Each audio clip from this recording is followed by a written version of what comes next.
Afternoon viewers, thank you very much for watching Punchline Africa Television, broadcasting from the Africa Command Center headquarters live. I'm Dr. David Matanga. Thank you very much for your patronage across the continent of Africa. And thank you very much, all of you Kenyans, for being peaceful after the war. The elections of 9th of August 2022. It is 21 August 2022. Today, Sunday. We have done very well so far, Miriam. We have taken our loss very patiently. We have counted our losses and said we shall move when accountability is available. Today is the time for us. Today is the time for Africa and for Kenya to display the maturity of politics on the continent of Africa.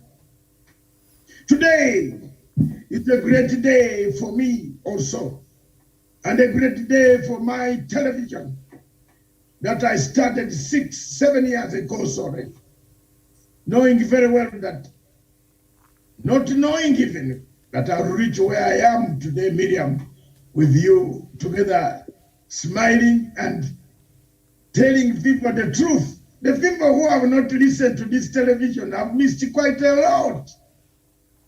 We have been predicting all these things. And we told people that Mr. Chebukati will mess up this election. We told people that there is something wrong with this election, with these commissioners, with Chebukati, with the awarding of the tender. Oh my God. Oh, Jesus Christ. Where else can we go if we don't listen? Oh, Jesus Christ. There are people who think and still dream that Africa cannot change. Africa can change, but we cannot change with falsehood. We cannot change with fakeness. We can't fake our ways of electoral systems. You can't even add mathematics. You have given us on official paper a different figure, and you have given us a total, a different figure. Do we need to waste money to rerun? Do you need to waste money for rerun? Miriam will quote you the act, the constitution. Look for it. What does it say about declaration of elections anywhere in the Republic of Kenya? If the MP stole the vote and the count found out that the other one who was given the certificate had 100 votes more or less, and he was given a certificate, let's see what the court said, Miriam. Let's see, look for that section. You are there. We are in the field at the moment. Look for that section and you read for us. This afternoon, morning, evening, depending on where you are across the planet, ours is a simple job. It's the time for a remedy. A remedy. A remedy. I can see Garanja very happy when I hit the word remedy. Well, we are all going to become lawyers. We need a remedy. A remedy. When you seek a remedy, what are you seeking? We are not, for me, Dr. David Nyekorach Manzi Matanga and Dr. David Manzi Nyekorach Matanga I was baptized this name, and my Biafran people want me to pronounce this name every time I come on this show. Miriam, don't be surprised. I might be crowned the king of one of the kingdoms in the West African states, or the prince. So don't worry. For me, I don't have too many words. My statement will be at 11 o'clock tomorrow on the status of Amicus Curiae, which I had prepared, well documented, well video clipped evidence that could help the court, because the court won't have enough time to follow the story. And let Kenyans listen to me. I will publish it for the public of the Republic of Kenya, for them to publish, to read how this election was raped. You can't say rigged, it was raped. I'm using a strong word. Raping is the worst character of humanity. Allow me again to tell those who want to become lawyers. I can see my friend P.L.O. Lumumba has gone to defend Wafula Chebukati. Good luck, P.L.O. Lumumba, because your duty calls. You can defend any patient who is dying. But if I were me, even if Chebukati came to me to represent him, I wouldn't do so. Because I'm very patriotic. I believe in the values of straightness. And I want to tell you the truth. I met Chebukati, and I'm not going to behave like a Sonko and disclose what he said on tape. I met Chebukati in a hotel. Miriam, I think you remember very well. I came and I told you that I was in a hotel with Songa. We are doing a show, all of us, with Songa, myself, Miriam. I said I was in a hotel in Mombasa and I bumped into Mr. Chebukati. And we sat in a corner. I am very embarrassed as a lawyer man. What he told me and what he said then and what he said, the last word, he said he can't be threatened by anyone. I asked him who was threatening you. He didn't tell me. That was after Kiamba elections. They told me one word, which seriously he lived to. He said he will just announce it and go. That's exactly, you remember Miriam, I told you, he said he will announce it and go. So when the commissioners say they have run away from Mr. They don't know what took place, who won and who did not win, because the forms of 28 polling stations were hidden from them. The constituencies that could have brought a figure, even if it was Ruto to win, so be it. Ruto is a Kenyan. Even if it was Raila to win, so be it. Raila is a Kenyan. But of what importance is it that you run away with some section of the results without giving your friends the real information as to how you have come to this mathematics? That is where the question lies. The question is not a nullification. The question is illegality in tallying. And an illegality in telling Miriam, therefore, an illegality in telling, therefore, seeks the court to look at the numbers to order either a recount, a scrutiny of Form 34A under the custody of the court, all of them, and pronounce the results. And once the results find that the petitioner who has taken his petition is right, you don't go for a rerun. You hand over the certificate anywhere, whether be it presidential, MP, MCA, anywhere. You don't say the presidential vote was different. Another flank that Dr. David Matsanga would have gone in for amicus curiae is the question of figures. 6 ballots are given to each vote caster, the person casting the vote. So similarly, whatever is in the box must rhyme with what the number of people who put in the box, the 6. So where were the rest? Were they sorted?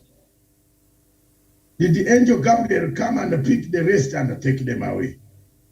How come that the figures don't rhyme? Even if you have ticked the president alone, then those figures should rhyme with the figures of senator, isn't it, Miriam? They should rhyme, all of them. So where are some of the ballots? Where did they go? Who used them? So for me, I want to thank you very much, Miriam, as I cross over to you in Nairobi, Kenya. Live from the headquarters and the political command headquarters of Punchline Africa TV. I am honored to be on the show this afternoon. Back to you, take it away, Miriam. Good afternoon. Thank you. Very well. Thank you so much, Doc, for that introduction. I'll take us through the headlines quickly, and then I'll bring in the rest of the panelists, and we'll continue with the conversation that you have already started. The Sunday Standard, the main headline, the waiting game. They started off in different political camps, but came together before falling out again. Their style and substance is the same and only differs in gaze. They are mercurial, witty and charismatic. They scatter and gather followers with regard to past differences. Now the stage is set for Raila Odinga and William Ruto Supreme fight that will see one take home the big prize. That story is on page 4 all the way to page 14 on the Standard newspaper, and then just down there opinion pieces. Justice and Peace by David Oginde, 3 unique groups by Isaac Kalua, Democracy on Trial, and the rest continues.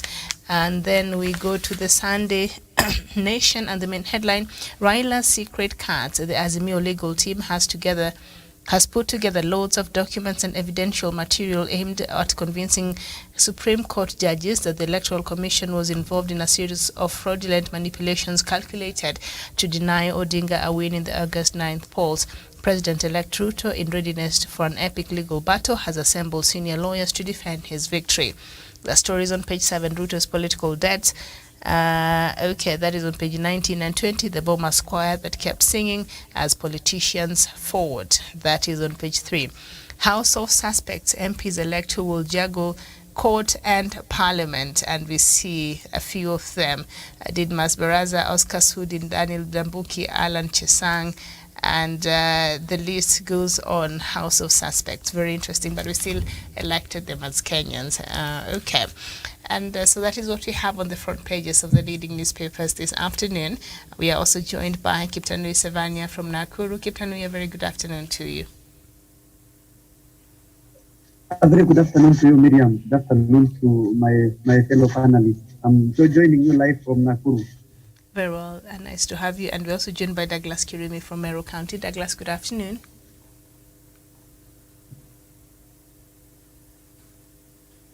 Douglas is off. All right. Daniel Wesonga, a very good afternoon to you.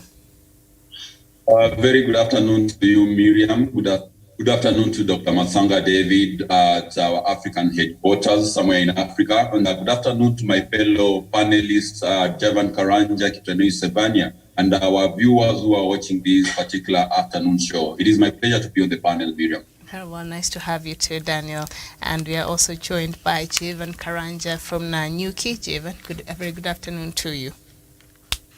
A very good afternoon to you, Miriam. Good afternoon to Dr. David Masanga, Wesonga, Kiptanui, and Douglas. It's a pleasure being on Frontline Africa Television. Thank you. All right, so I think we'll just continue with the conversation from where Doc has left. Of course, a topic of discussion this afternoon is on the Kenyan elections, the petitions, and the remedy. And I think in the beginning, a lot of people were saying that Azimio might not have a very strong case. But from what I'm sure you've seen people share and the issues that have come up since the declaration of President-elect on Monday last week, I don't know, do you still believe the same, or there's enough evidence that could stand the nullification of these elections? I'll start with you, Kiptanui. Thank you, Miriam. It is actually interesting. We want to see from tomorrow. Many people will be actually filing these cases. It is an interesting story, and we hope that justice will be served at the end of the day.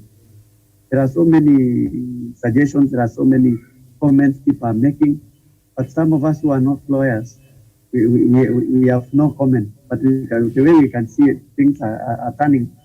It seems at the end of the day, justice actually will be served. And there are a lot of grounds for this election to be nullified. Thank you. Mm-hmm.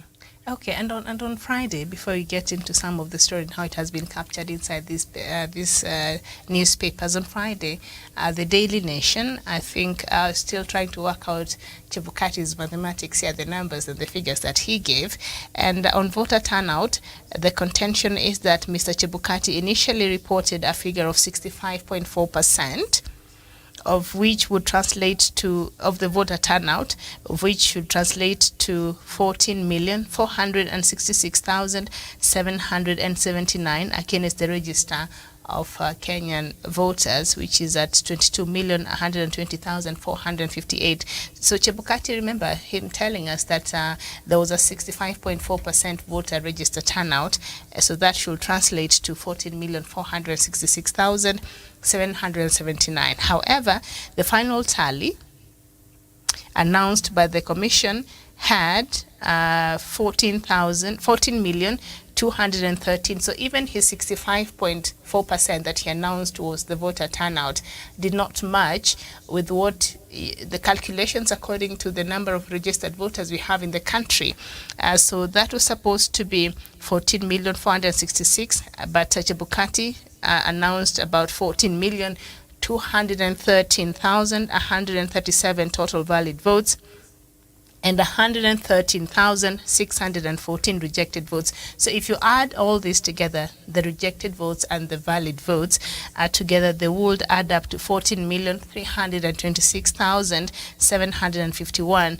Still not 65.4% of what Chebukati had told us of the number of voters that are turned up to vote on that day. This difference is 140,028, and the figure would be much higher given Chebukati had reported the initial voter turnout excluded those who voted manually. So even with that, we don't know how many people voted manually, but all the ballots that were cast that day were counted. So, and that is the 14,213,000 that Chebukati announced on that day. So even with just on the surface level and the figures that the IEBC gave us,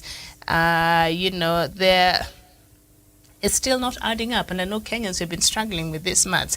So perhaps I'll just come to you, Douglas Kirimi, as we look at, the topic that we're looking at today.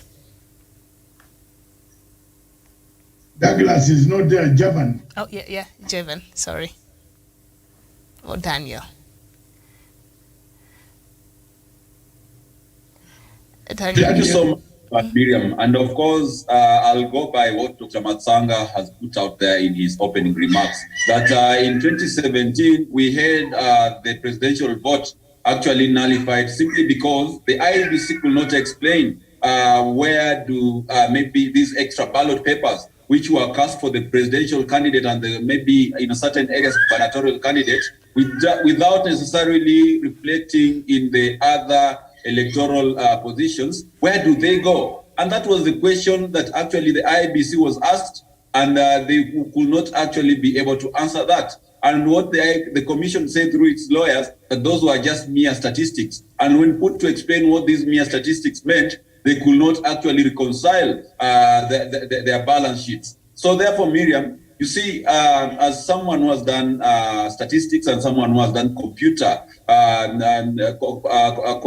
who has started IT rather, I would say that when you audit the results by the IEBC, one thing comes out clear, that on one side, a certain candidate's results were actually amplified through what we call a multiplier, and that is what the Commissioner Juliana Cherera was talking about. Unfortunately enough, people who do not understand statistics, people who do not understand IT, actually took up the matter and ran with it, making fun of it and, doing very skewed mathematical, simplistic calculations, and they thought that they had the answer to that. Before you are able to unravel how the system works, or maybe how statistical tools work, you need to understand how multipliers work, how they're computed, and how the program actually functions itself. So to me, I think that 0.01 was a multiplier, and that is why, there is a deficit of 140-something thousand votes. And on the other side, you realize that also Raila's votes were suppressed through a certain formula, in that in Homa Bay, the governor had more votes than the presidential candidate, of which, Miriam, it is a matter of common sense to know that actually the people who would go vote for a certain gubernatorial candidate will actually want to vote for the presidential candidate. Since he has a commanding lead in that particular area, he has a religious following, and that is what happened even in Kiambu, counties such as Kiambu, Kericho, Bomet. We saw that in Bungoma. And this one, Miriam, I can attribute it to perhaps the logistical side of the IEBC, where people are given more than 6 ballot papers for the presidential election exercise. In that, if we go to a certain candidate's stronghold, let's say in Nakuru, and candidate X is a stronger candidate here, so by virtue of the voters there, he would have maybe, if there were 300,000 voters in that particular area, by virtue of the numbers, he would have perhaps emerged with 200,000 votes out of 300,000 votes. But then, what happens if the majority supporters of this candidate are given, let's say, like 3 ballot papers for the president instead of 1? They will go ahead and mark 3 ballot papers and cast all the 3 ballot papers. Only those who are honest enough will go back to the voting clerk and say, hello, look, you gave me 2 extra ballot papers. But for those ones who know how the politics of the country works, or mostly also the ignorant ones, will actually go ahead and cast these ballot papers. And therefore, that is why you'll actually find this disparity in the vote numbers when the ballots are counted. Mm-hmm. So to me, I think, Miriam, this will be an easier election to nullify, even more than the 2017 general presidential election. Because one, Chebukati has not worked on the issue that the Supreme Court actually asked him to do in 2017. And in 2017, we only had one commissioner who was actually descending the stand and the nature and by the nature by which Wafula Chebukati was running the commission. This time, we have the majority over the minority, Miriam. So I think just by the virtue that in certain areas, the people who cast ballots for presidential candidates are more than those who cast for the rest of the seats. That is one thing. Another thing, also look at even, for example, gubernatorial elections in Kiambu. Wainaina Wajango came out clearly and showcased these numbers, where they were not really telling whatever that was supposed to be the correct numbers. So to me, Miriam, I think it is quite easy to announce this election than any other election. And that is why William Ruto is already campaigning. Today he is somewhere in Mount Kenya, trying to woo voters and doing all that, those shenanigans. But how I hope, Miriam, that the Supreme Court of Kenya is going to save the people of Kenya another 5 billion in Kenyan shillings. Remember in 2017, we had to go back to a rerun, where we spent billions of shillings. How I hope, as per the provision of the law, the Election Act of 2015, that we let the Supreme Court either order for a recount, and when the numbers are found and where discrepancies are found to be is corrected, then we can have the rightful winner being given the certificate. Because the law says, if an elections court actually sits and hears a case against a particular candidate where it comes out clearly that there were discrepancies that beyond any reasonable doubt would have influenced the election to go into the favor of someone who was announced and given the certificate, then the Supreme Court can order for a recount. And upon establishing that a certain candidate maybe is ahead, like Dr. Matsanga said in his opening remarks, then the court can actually order Wafula Chebukati to issue the certificate to the rightful candidate. And I hope that is where we are headed to, because Kenyans are really hungry at the moment. You can see the kind of global economic meltdown, the way it is hitting our wallets, and the economy is not quite good, in that we cannot be able to go again to the election simply because of the ineptitude and the kind of anarchy that was spearheaded by Wafula Chebukati and a few greedy politicians. I submit, Miriam. Very well, thank you so much. And we're just looking at the numbers that were given by the IEBC, and when you look at the total number of valid votes that Chebukati announced and the number of rejected votes, when you add that, they don't tally as far as the 65.4% that Chebukati had told us had Kenyans had turned out to vote. Of course, the number of the people who identified also manually and in other ways that was not captured. But my cue, we are already, I don't know where they will be featured in this mathematics, but we're just looking at the figures that we were given by the IEBC, and that in itself, I don't know, do you think it's grounds for nullification of this election, Chevan Karanja? Thank you very much, Miriam, for that good question. And I think, as my friend Daniel has said, this petition that Azimio is taking to the Supreme Court is watertight. It is a bombshell kind of a petition, because at the end of the day, we have enough evidence that Wafula Chebukati, working in cahoot with the Deputy President, corroborated to suffocate the democracy of our people, suffocate the democratic space of electoral systems. And that is why today, when you look at the figures that Wafula Chebukati gave, are very contradictory, because this is a man who engaged in crime. And Miriam, the best thing with Mamano like Wafula Chebukati, working in hurry so that he can vindicate William Ruto as a president-elect, is that when you commit that level of crime, that level of magnitude, crime of that magnitude, you leave footprints, you leave some marks that will enable the public to see that really you're not working to deliver credibility. Miriam, I have not seen anywhere in Africa or in the world where the IBC, the Electoral Commission, is announcing the winner when they are seated in the same podium. William Ruto and Wafula Chebukati, they were seated on the same podium. You could not even tell, even if a visitor came in this country, when Wafula Chebukati was announcing William Ruto as the president-elect, you could not tell who was the IBC chairman, whether it's William Ruto or it's Wafula Chebukati. They were seated on the same seat, on the same podium. And in other jurisdictions, we see the chairman of the Electoral Commission calling the winner, who is seated somewhere else, to come and take his certificate and address the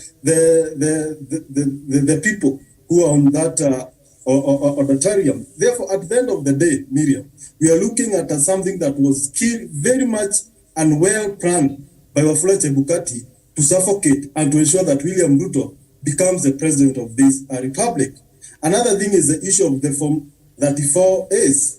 When you look at what was uploaded on the IBC portal, it's very contradictory from what was given by the media, because our media stations were given go ahead to have their own tallying centers, and the numbers that they gave, because they later gave their joint tally, Raila Amolo Odinga was leading. Therefore, I don't know why Wafula Chebukati, 2 days to the days of announcement, he started uploading new forms, removing other forms. Therefore, this shows a man who was very keen on ensuring that he doesn't deliver anything near credibility or verifiable results. We have seen other candidates who are coming out and claiming that in Mount Kenya there was massive rigging. We have seen, as like in Kiambu, the former governor Nyoro and the other members who are run for the parliamentary seats, saying that the number don't match up. We see a place like Kiambu, William Ruto getting 100 votes above the number of votes that was casted in favor of the gubernatorial candidates. Then you wonder, who are these people? 100,000 people who came to the polling station, casted their vote, and they left without casting votes for other gubernatorial candidates. Unless these people came from mass, unless these ballots were marked prior to the election day, there is no one in their right mind who can just come in a polling station and vote for one candidate and leave the polling station. Therefore, these are some of the grounds that Azimio will take to the Supreme Court. And Miriam, when you look at the evidence that Azimio have this time round, compared to what NASA had in 2017, you'd see, unless our judges are corrupt, unless our systems in the judiciary are not working in favor of Kenyans, then that is the only time they will not nullify this election. But as it stands now, there is enough ground for nullification of this election.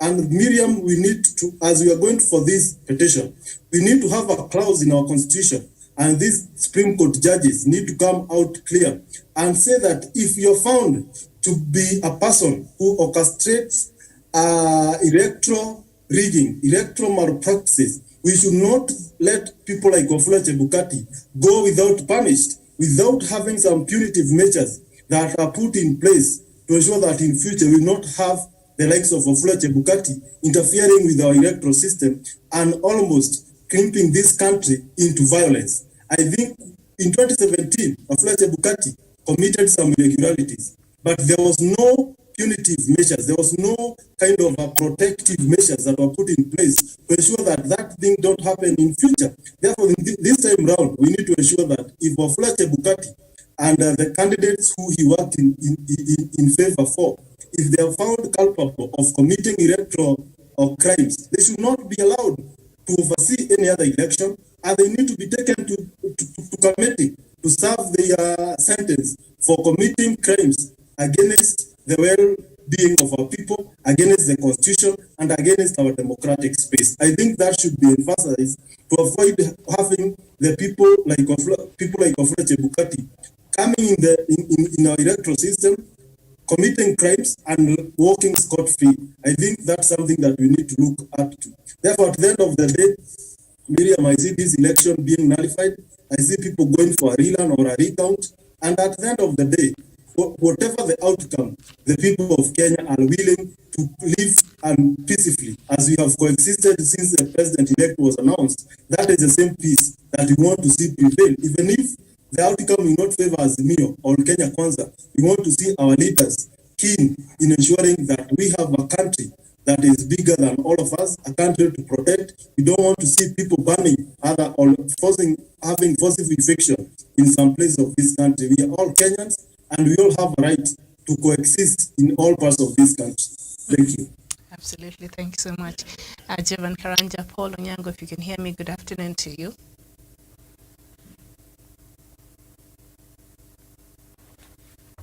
Okay. Douglas Kirimi.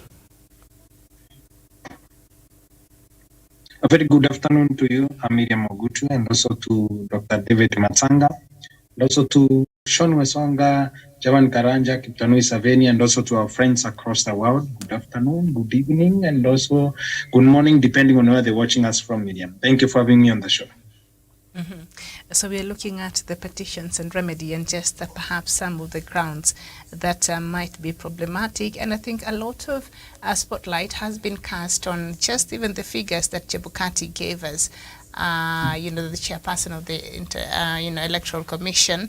And you remember when after the voting concluded, I think the next day, Chebukati informed the country that about 65.4% of people were able to be identified. That was the voter turnout.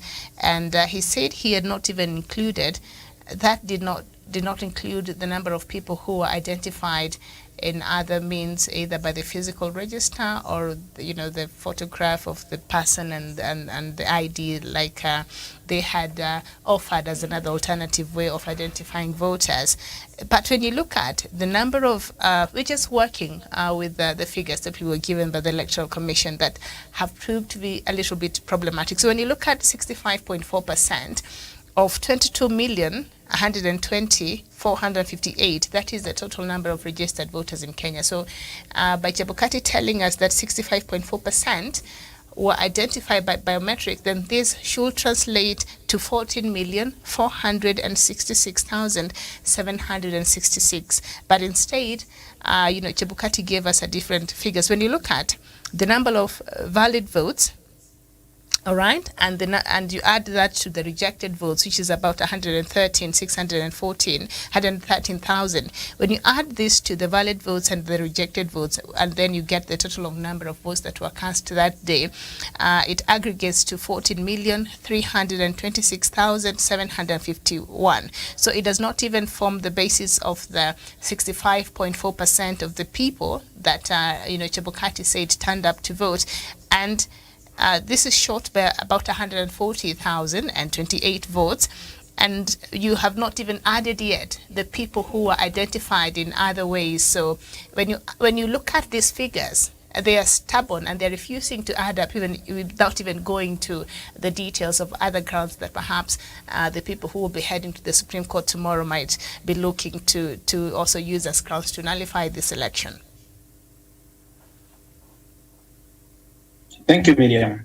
I believe from my perspective and also the people of Kenya across the country, we have an opportunity to, number one, have a clear direction that shall be served by the Supreme Court of the Republic of Kenya based on the numbers that Mr. Chebukati has been able to give to the public, and based on registered voters, based on numbers captured on Kim's kit, based also on people that voted. He is not telling us the people that voted manually. How many people? Because Kim's kits failed in most places in the country. Some were failing for 1 hour, some were being repressed, and some were made to also to be taken away so that we can have the manual register and all that. We need to also account for every other vote that Mr. Chebukati is omitting from this scenario. Number one, what if the manual voters voted more for Raila Odinga that would have made him president of the Republic of Kenya? Where are those votes? Because Miriam, the votes that were cast by manual means were not captured in the Kim's kit. So the 64% that Mr. Chebukati is giving us and telling us the people of Kenya woke up on that day and also decided to vote at 64% are not captured. And this election has no winner or loser, like Raila Odinga said, because if you add the number of manual voters that I perceive to have voted manually and the numbers that Chebukati, the numbers that are not adding up in the arithmetic that Chebukati presented to the people, or the total tally of voters that Chebukati gave us, is not even adding up. So we, the people of Kenya, demand a total audit of the manual voters, and also the manual register that was used, how many people voted, and also how many people Chebukati is omitting in his final tally, so that we can be able to know the truth. Another thing, an election is not even about who clinches the 50+1 number aligned first. An election is a process according to the Supreme Court ruling of 2017. The process on which Chebukati used to arrive at those numbers to declare William Ruto the president-elect of the Republic of Kenya. We need to know that Mr. Wafula Chebukati, based on the numbers that he has presented to the people of Kenya, and based on what Mr. Chebukati has said the commission has been able to achieve, the process that arrived at William Ruto as the president is what matters to the people of Kenya and actually the courts. And I believe that agreed sides will also be able to prove to the courts that this election needs to be nullified or call for a rerun, so that we, the people of Kenya, can have an independent, impartial, and also have an independent and boundaries commission that is committed to electoral fairness, an election that is free and fair, and also an election that we can be able to verify, and an election that is democratic.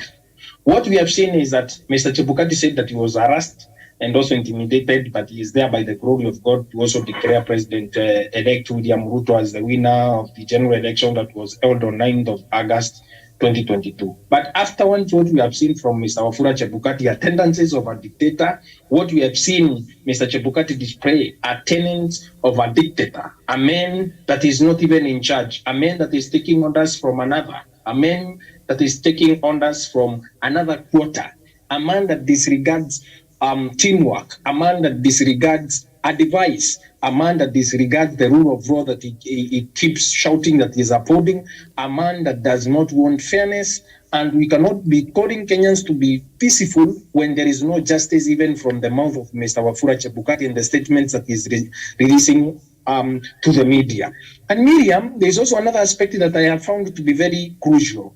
Mr. Wafula Chebukati gazetting Mr. William Ruto the following day to be the president-elect of the Republic of Kenya. It is his right to do so as the national tallying officer for the presidential election. But even in the US, when a president wins in November, a president is gazetted in March. In Ghana, for example, a president is gazetted after a month or two. And in other African countries where we deem their countries not to be democratic, we go out there and take time. At least for Mr. Chebukati would have waited for 7 days, because within 7 days after the declaration of presidential results, then now we shall know who wants to go to court and who doesn't want to go to court. Maybe on the 8th day or the 10th day or even the 20th day, or even after 1 month, he would have gazetted the president-elect and his deputy who were elected in that election. Why did Mr. Chebukati rush to go and print at government printers the names of a president-elect and also the deputy president-elect? For us as a country, we should be concerned by the very machinations Mr. Chebukati is deploying, especially the very kind of changes that we are seeing from Mr. Wafula Chebukati and the 4 IBC commissioners. I believe so many people have written these commissioners off. I believe from my perspective and from my understanding and experience that these people that are speaking, writing speeches and maybe giving speeches, giving media interviews and writing and sending press releases to the media, they have something that they can tell the people of Kenya that you don't know, and that Chebukati continues shielding with his numerous press releases from his end. And if Mr. Chebukati is exonerating himself, it is in the court of public opinion, where we have also deemed Mr. Chebukati to be hiding something that he doesn't want the people of Kenya to get to, and also the understanding that we, the people of Kenya, collectively, over 50 million people, cannot be able to be bundled together into the kind of reasoning Mr. Wafula Chebukati has been able to bring to the fore. And why would we, the people of Kenya, over 50 million Kenyans, believe Mr. Wafula Chebukati when the 4 commissioners who have worked with him, the deputy chairman of IBC, is not agreeing with Mr. Chebukati?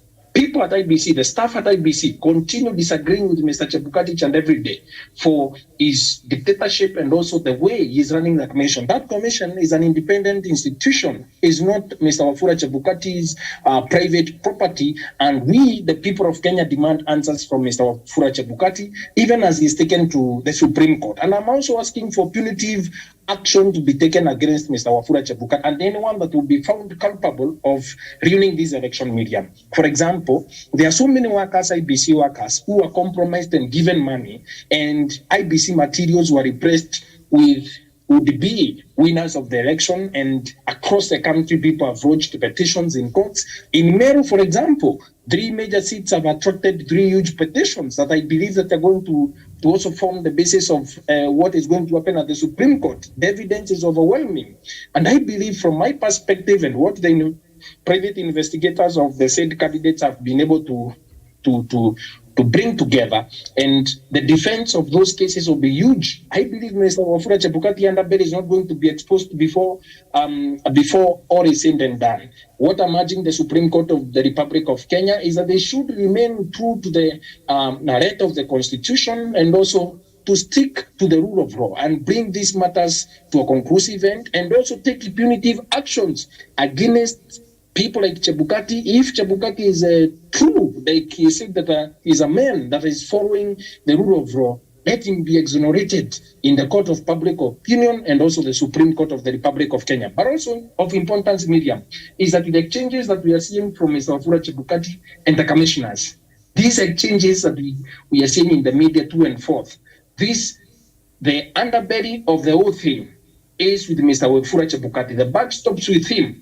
We need to expose him, and so that Mr. Chebukati can never allow such incompetence and inept, again, kind of behavior or kind of practice, even in his own private practice as a lawyer, and even at his own family level, because this is the last election that Mr. Wafula Chebukati is going to preside over. The Supreme Court of the Republic of Kenya also should bar Mr. Chebukati from presiding another election. He will have presided over 3 elections in this country, which were marred with over 4 elections that if they call for a rerun, which have also been marred with the irregularities, incompetence, and also corruption, cartels riding Mr. Wafula Chebukati's IBC-led commission that we, the people of Kenya, continue doubting. 5 years later, I have no faith in Chebukati and the IBC as it is constituted. And like I've said before on numerous occasions, I have given a disclaimer that this is an improvement from the past where they are, but the corruption cartels that have held Mr. Wafula Chebukati hostage continue holding him hostage to this day and the time. Thank you. Okay, thank you so much. Doc, back to you.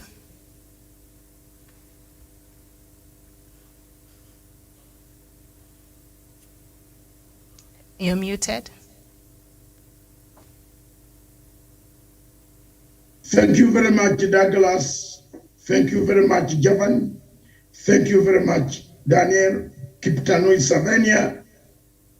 The summary is this.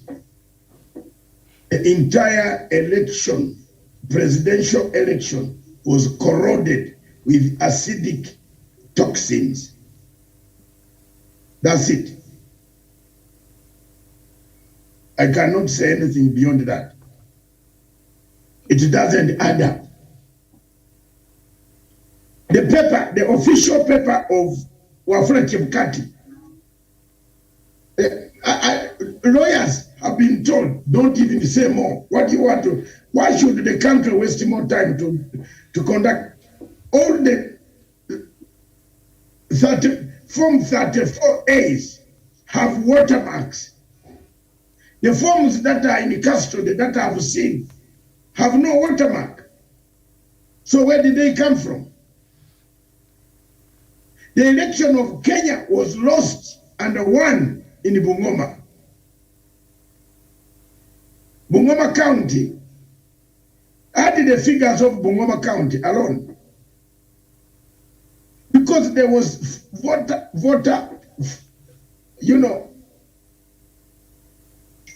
vote stuffing from across Uganda. Let's be very honest. Bungoma County, why were Tangulas running to tell people we want to do a handshake and a move on? How do we move on? How do people of Kenya move on without accountability?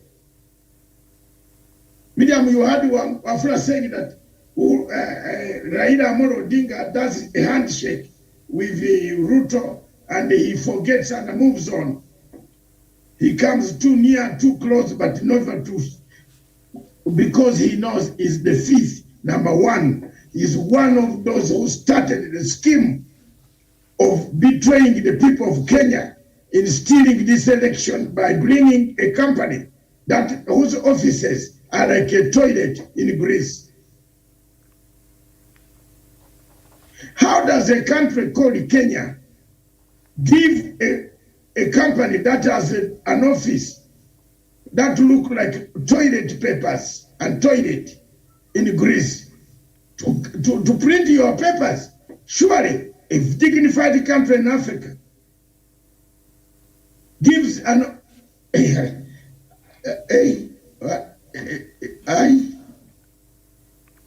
good afternoon, Miriam. Good afternoon. I don't have words. There are two words that I want to tell you. One,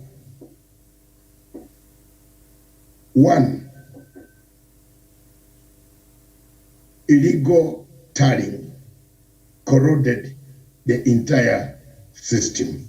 Therefore, just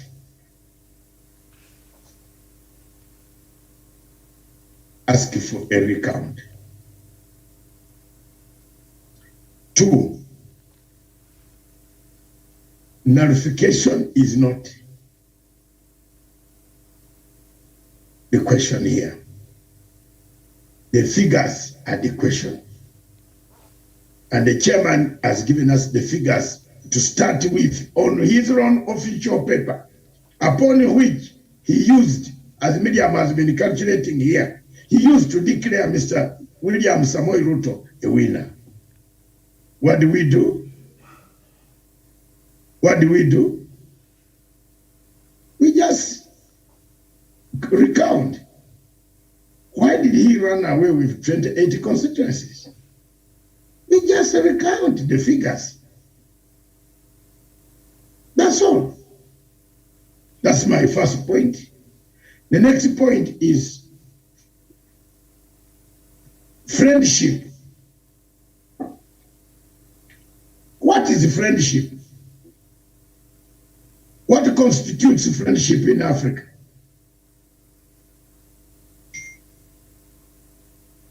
What constitutes friendship in Africa? You stick to your friend up to troubles, chaos, mourning.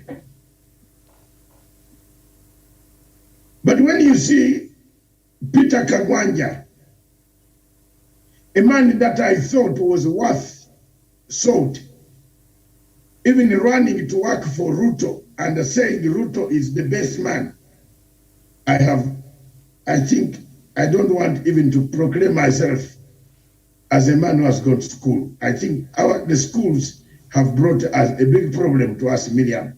It's better to remain with your common sense of the mother and the father brought you than going to school to that level. But I was not surprised by Peter Kagwanja's comments, because Peter Kagwanja hates Kenyatta family.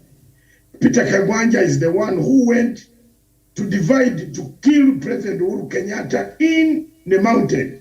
He went, him and Muturi, JB Muturi, started installing JB Muturi in the mountain, dividing the Kikuyu against Uhuru Kenyatta. Peter Kagwanja has gained more in this government. He has gained more. He has educated children.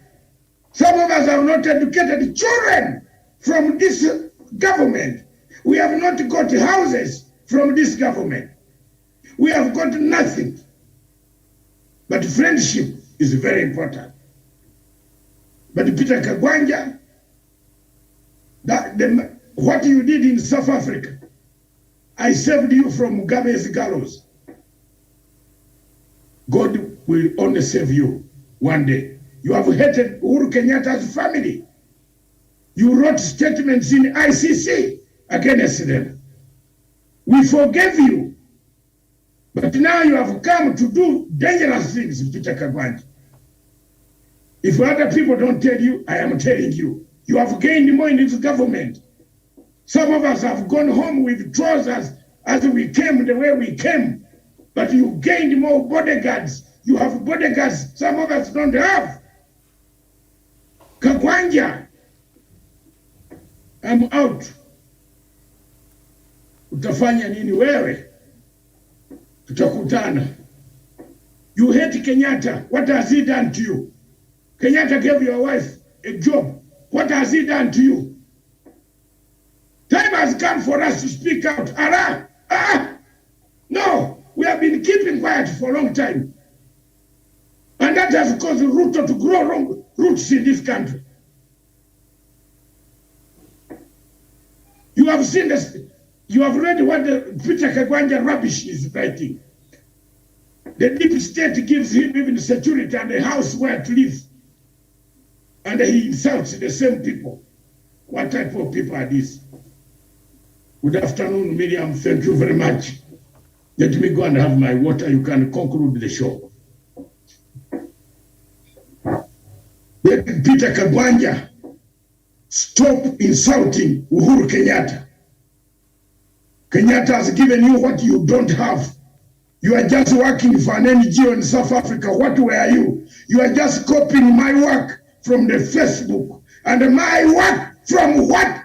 You even gave my name and my number to ICC to finish me. I've been keeping quiet. But when you touch Uhuru Kenyatta, from now onwards, tutafatana. Mundu. Even a television station, you go Peter Kagwanja, I will go to denounce you. You are not a very good guy. No. You might be even working for terrorists. Yes, I'm told you do contracts in Somalia, and I don't know who gave you. Whom do you work for in Somalia now? Good English, writing rubbish. What do you hate Uhuru Kenyatta for? JB Muturi. Look at this one who was drinking alcohol, begging 10,000 shillings. Oh, Matanga, you came from London. You know you used to be with us. Give me 10,000 shillings. Now today he's also insulting people. Aye.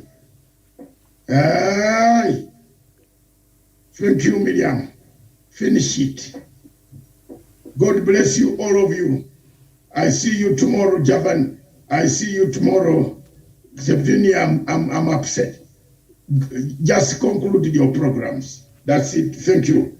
I am really, I don't care now. You are Kenyans. But if this is the country that is going to have this type of people, the people who are going to lead you are killers, threatening people, writing messages, sending people to threaten us. Because we are standing by the truth. Me, I will stand by the truth, the legacy of Uhuru Kenyatta, with Uhuru Kenyatta up to the end.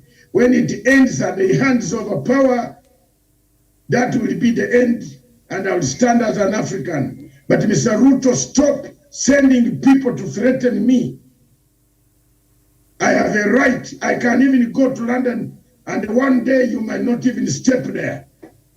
Ruto, chunga kabisa mimi. Chunga kabisa kwangu. We andikia watu mimi. You allowed people, and you have done a lot of things. But forgetting, I'm the one who stood for you in Rule 68. You didn't stand by yourself. Lakini enda pole pole mzee. Hiyo mambo ya kutuma watu, kutishatisha watu. Hakuna mtu atakufa mara moja, lakini wewe nafikiri wewe ndio Mungu. We have also seen these things, man.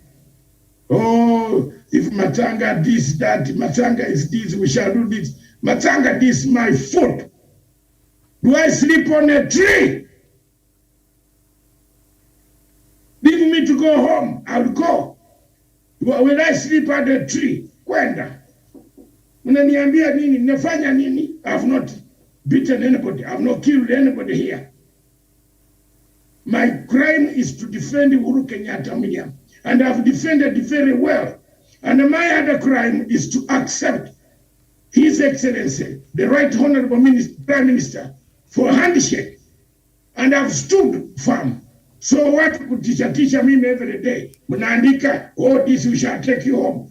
Usidio Museveni anajua anasikia sasa. Saa hii Museveni is watching me. Saa hii imeshamwambia tunamtag ana watch. Why don't you if you have even shoes that you can dress up to go near Museveni, you have shoes that you go and insult Masanga who has 2,000 pairs of shoes you can't wear in somebody doesn't wear. Shut up. Wenda uko mnaambia watu rubbish. Home to the home. Home where? Doesn't Museveni know that I'm in Kenya? What have I done wrong? Miriam, what have I done wrong? I did a peace process. Does Museveni follow me because of Kenya? Of what? What did I do?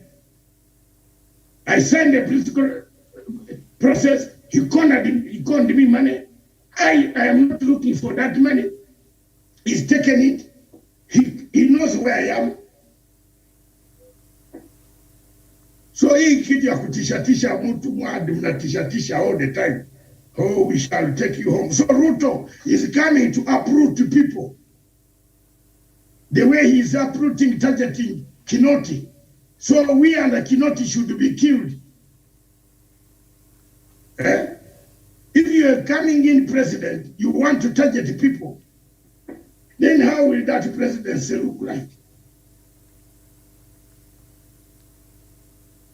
And the Ruto now goes to Kiamba.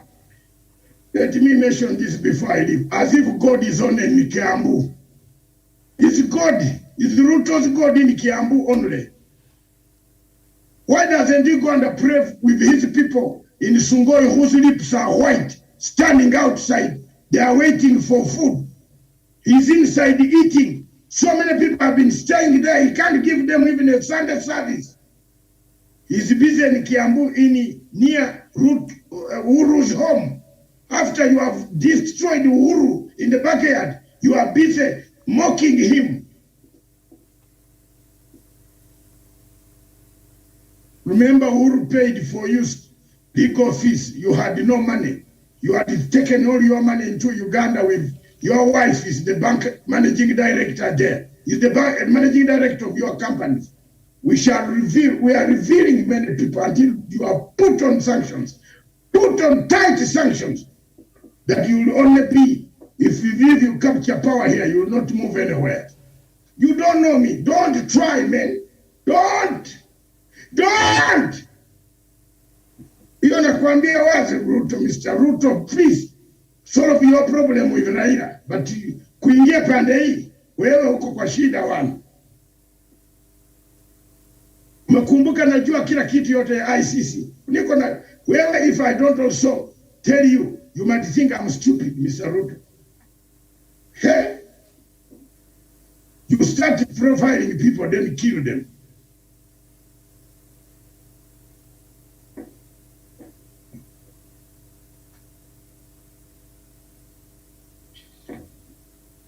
Miriam, in short, the filing tomorrow is very interesting. It will be very interesting, my dear sister, finish it up.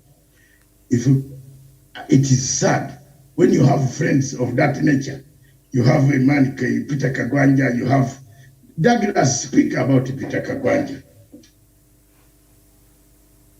I've done my bit. These are wrong people. The man gives you food, even bodyguards. Then you call him a deep state that was never this useless. You take people, he's the one who brought the division, that one, Kuria and Wahome. They are the people who divided, who started injuring Uhuru Kenyatta government. But history and God always sees all our mistakes. One day, and one day alone, someone will say this Ugandan was right. You have elected a monster who might turn up to hit you. If anything does not stop and he gets it, there will be more exiled people, exiled, walking with me in the streets of London looking for a job to do when they had plenty of good life in current houses. You wait and see. You will find me there ready to help you to fill the forms. I thank you. Okay. I don't know if there's anybody else who wants to add something to that. Daniel, Javen, Douglas.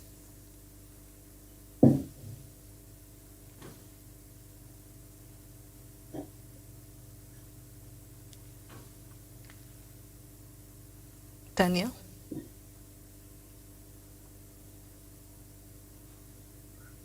Or Douglas, any of you? If not, then we can end the show.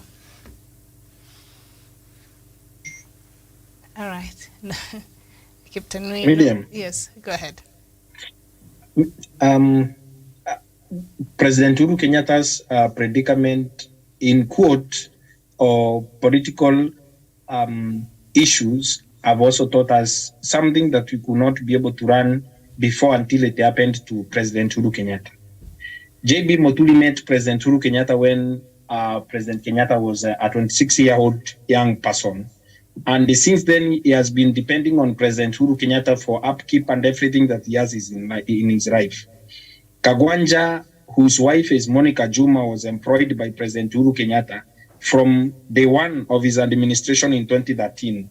And everyone that has run away from Moses Kuria, even Yazadet from Dr. David Matsanga from ICC days, every one of them there that was begrudging President Uhuru Kenyatta for many issues and also talking bad about the president. The people that were in a church in Githunguri today, insulting the president and saying the way they have chased the Kenyatta family from the leadership in Mount Kenya region and the way they have embarrassed the president, have benefited from the political and actually financial hand of President Uhuru Kenyatta. Every one of them, those who got into power in 2013, got through power through President Uhuru Kenyatta's support of the TNA party of that time. Many of them who were in opposition ganged up with President Uhuru Kenyatta together with his financial support to be able to get to where they were before 2013, before he became president. And these very same people who were insulting president in 2013, they had nothing. Kimani Ichung'wah, who was insulting President Uhuru Kenyatta today, as a death of Dr. David Matsanga from ICC days, they had nothing in 2013. He was a Basai in a secondary school. And we need to also tell these people, Miriam, and especially the people of Kenya, we have to run from them, that how not to do politics with dignity and decency and also respect for the people that helped us before. These people have benefited huge from the President of the Republic of Kenya. But what they have repaid him with as he goes home is insults and also degrading him as a community leader, a man that gave his life and also resources to be able to help and reorganize the Kikuyu community, especially in 2007, 2008, when President Kenyatta gave out his money to hire buses to ferry Kikuyus and Meru and Embu people from wherever they were so that they can be able to come back to their villages and start life afresh. He has said before, and it is on public domain, that he actually funded some of our business people to be able to get back on their feet from his personal fortune. That does not even include the money from donations from family and friends. It is his own money that he used to be able to help these people. And some of these politicians have been relying on him for retainer. But today, since they have also found another financier, the Deputy President of the Republic of Kenya, who is also the President-elect, according to Mr. Chebukati, have also come to the fore to insult the president. Mr. Kagwanja, who is spewing a lot of political nonsense on TV and all that, has no right to insult the president or anyone in the end, because Miriam, if a man has failed you and your family, you have no right to insult you. To insult him. And also at the end of the day, for us to move as a country, we need to move from the old generation of Professor Peter Kagwanja, a kind of political trend after you have benefited from a man. Now you want to abandon him at his hour of need, or when he does not actually need you, when he wants to go and retire in peace, all they can do is insult him from day to evening. I have so much respect for David Murave, the vice chairman of Azimio Coalition Party and also Jubilee Party, who has respected the president that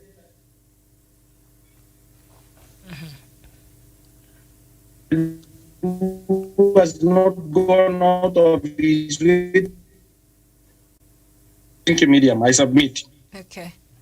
Very well, thank you so much. And unless there's anybody else who wants to say something. Not. I want to thank you so much for your time this afternoon. We continue to look at Kenya's election that we went to the polls on the 9th of August. And of course, the we do have a president-elect, but that win has been challenged, and I think the official challenge will be filed at the Supreme Court tomorrow, and then that will start another process of this, depending on what the Supreme Court will find or will say. We'll see how we move on as a country. I want to thank you so much for watching. Thank you, Douglas, Daniel Kiptanui, and of course, Dr. David Matsanga. My name is Miriam Gutu. Hopefully, you can see each other here tomorrow, bright and early, God willing, for other news from across Kenya and indeed across the continent. Bye-bye.